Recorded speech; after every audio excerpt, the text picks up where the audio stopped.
என்ன தேடுறீங்க? வாடா. ஒரு மேகசின் படிச்சிட்டு இருந்தேன், அதை எங்க வச்சேன்னு தெரியல, அதான் தேடிட்டு இருக்கேன். மேகசினா? எப்போ வாசித்துட்டு இருந்தீங்க? நேற்று வாசித்துக்கிட்டு இருந்தேன், அப்புறம் ஏதோ வேலை வந்துடுச்சுன்னு போனேன், அப்புறமா வந்து வாசிக்கலான்னு இங்கே தான் எங்கேயோ வச்ச ஞாபகம். இவ்வளோ முக்கியமாக தேடுற அளவுக்கு அப்படி அதில் என்ன படிச்சீங்க? நிறைய முக்கியமான தகவல்கள் அதில் இருந்துச்சு. உதாரணத்துக்கு 50 வருஷத்துக்கு முன்னாடி ஃப்ரெண்ட்ஸ் பிரேயர் பேண்ட் ஆரம்பிக்கும் போது இந்தியாவில் மொத்தமே 250 மாவட்டங்கள் தான் இருந்திருக்கு. ஆனா இப்ப இந்தியால 800 மாவட்டங்கள் இருக்கு. அதனால என்ன, ஜனத்தொகை அதிகமாகும் போது பெரிய மாவட்டங்களை 2ஆ பிரிக்கதான் செய்வாங்க, ஆட்சி செய்யறதுக்கு ஈஸியா இருக்கட்டுமேனு. அது கரெக்ட். இப்போ பாயிண்ட் இந்தியால ஏன் 800 மாவட்டங்கள் இருக்குன்றது இல்ல, அந்த 800 மாவட்டங்கள்ல இருக்கிற எல்லா கிராமங்கள்லயும் இன்னும் ஏன் சர்ச்சஸ் வரலன்றதுதான் பாயிண்ட். அதை பற்றி அந்த மேகசின்ல போட்டிருந்தாங்க, அதை தான் படிச்சுக்கிட்டு இருந்தேன். சர்ச்சு தானே, அதெல்லாம் கொஞ்சம் கொஞ்சமா மெதுவா வரும் சகோ. மெதுவா வருமா? இந்தியாவுக்கு சுவிசேஷம் வந்து 2000 வருஷம் ஆயிடுச்சு. ஆனா இன்னும் நம்ம நாட்டுல 4 லட்சம் கிராமங்கள்ல ஒரு திருச்சபை கூட இல்ல. 4 லட்சமா? 4 லட்சம் கிராமங்கள்ல ஒரு திருச்சபை கூட இல்லையா? ஏன்னா என்ன சொல்றது, இன்னைக்கு இருக்கிற நம்ம திருச்சபைகளுக்கு தொலைநோக்கு பார்வை இல்லைன்னு வேணா சொல்லலாம்.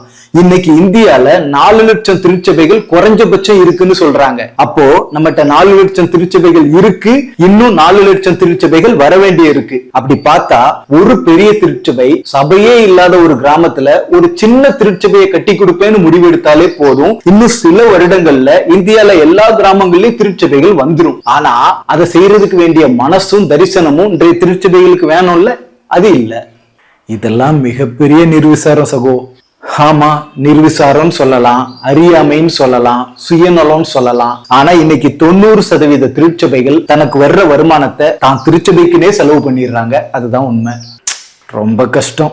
இஸ்ரவேலின் பரிசுத்தரை இஸ்ரவேல் ஜனங்களே மட்டுப்படுத்தின மாதிரி இயேசு கிறிஸ்து நீங்க உலகமெங்கும் போய் சகல சிருஷ்டிக்கும் சுவிசேஷத்தை அறிவிங்கன்ற கட்டளைய இன்றைய திருச்சபைகளே மட்டுப்படுத்தினா எப்படி தேசத்துல புதிய திருச்சபைகள் எழும்பும்? வாரத்துல ஒரு நாளாவது அக்கம் பக்கத்துல இருக்கிற புதிய ஆத்துமாக்களை தேடி போய் அவங்களுக்கு சுவிசேஷம் அறிவிக்கணும்ன்ற ஆசையோ பாரமோ இல்லாத மலட்டு திருச்சபைகள் தான் இன்னைக்கு பெருகிக்கிட்டே போகுது. சுவிசேஷ பாரத்தை அடியோட குழி தோண்டி புதைச்சிட்டாங்களே. ஆமா, 2019 கணக்கெடுப்பின்படி இன்னும் தமிழ்நாட்டிலேயே 10,000 கிராமங்கள்ல திருச்சபைகளே இல்ல. இன்னும் டீடைல்டா சொல்லணும்னா புதுக்கோட்டை மாவட்டத்துல 700 கிராமங்கள்ல இன்னும் ஒரு திருச்சபை கூட வரல. சிவகங்கையில இன்னும் 444 கிராமங்கள்ல திருச்சபைகள் இல்ல.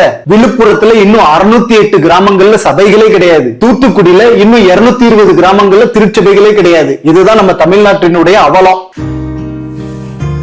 சரி, இப்படி வெறும் தகவல்களை மட்டும் நம்ம திருச்சபைகளுக்கு தெரியப்படுத்துறதுனால ஏதாவது மாற்றங்கள் வந்துரும் நம்புறீங்களா? நிச்சயமா நம்புறேன். அன்னைக்கு நெகேமியாவுக்கு எருசலேம் அலங்கை இடிஞ்சு கிடக்குன்ற தகவல் கிடைச்ச உடனே அந்த தகவல் அவருடைய பாரமா மாறினுச்சு. அந்த பாரம் அவரை மன்றாட்டு ஜெபத்துக்கு நேர வழி நடத்துனுச்சு. அரண்மனை சொகுசு வாழ்க்கையை தூக்கி எறிய வச்சுச்சு.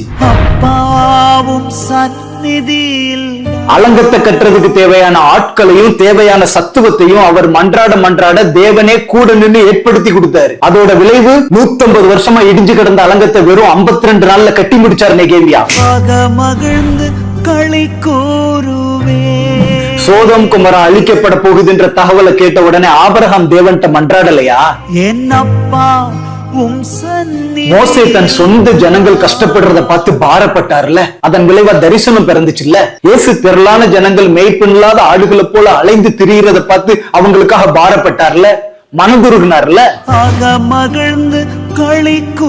சோ நமக்கு கிடைக்கிற ஒவ்வொரு தகவலும் நமக்கு பாரத்தை தரணும், அந்த பாரம் நமக்கு மன்றாட்டை தரணும், அந்த மன்றாட்டு தான் நமக்கு மாற்றத்தை தரும். எல்லாம் சரி, ஒருவேளை நம்ம ஆட்கள் இந்த தகவல்கள் எல்லாம் வெறும் டிவி நியூஸ பாக்குற மாதிரி பார்த்துட்டு கேஷுவலா கடந்து போயிட்டாங்கன்னா என்ன நடக்கும்? அன்னைக்கு எருசலேம் சபை தேவ திட்டத்தை இழந்துடுச்சு. அந்த திட்டம் அந்தியோக்கியா சபைக்கு போயிடுச்சு. அதே மாதிரி சவுல் தேவ திட்டத்தை அசட்ட பண்ணதுனால தேவன் தாவீதை தெரிந்து கொண்டார். செயல்பட வேண்டிய காலத்துல எஸ்தர் மௌனமா இருந்தா ரட்சிப்பு வேற வழிய வரும் சொல்லி எச்சரிப்பை பெற்றால். அதேதான் இன்னைக்கும். இந்த பாரு, தேவனுடைய பணியில அண்டர் பெர்ஃபார்ம் பண்றவங்க, சோம்பேறித்தனமா பண்றவங்க எல்லாம் அகற்றப்படக்கூடிய காலம் வந்துருச்சுப்பா. இன்னைக்கு தமிழ்நாட்டுல 32,000 திருச்சபைகள் இருக்கு. அந்த 32,000 திருச்சபைகளும் தேவனுடைய திட்டத்தை சரியா புரிஞ்சுக்கிட்டு ஆக்டிவா செயல்படுறாங்களான்னு கேட்டா நிச்சயமா இல்ல. இதே மாதிரி அன்னைக்கு கிதியோனுடைய சேனையிலேயும் 32,000 பேர்கள் இருந்தாங்க. அவங்கள ஆண்டவர் ஃபில்டர் பண்ண போது 10,000 பேர் மிஞ்சினாங்க. அந்த 10,000 பேர்லயும் தெளிவா இருந்த வெறும் 300 பேர் வச்சுதான் அன்னைக்கு தேவ திட்டத்தையே தேவன் நிறைவேற்றினார்.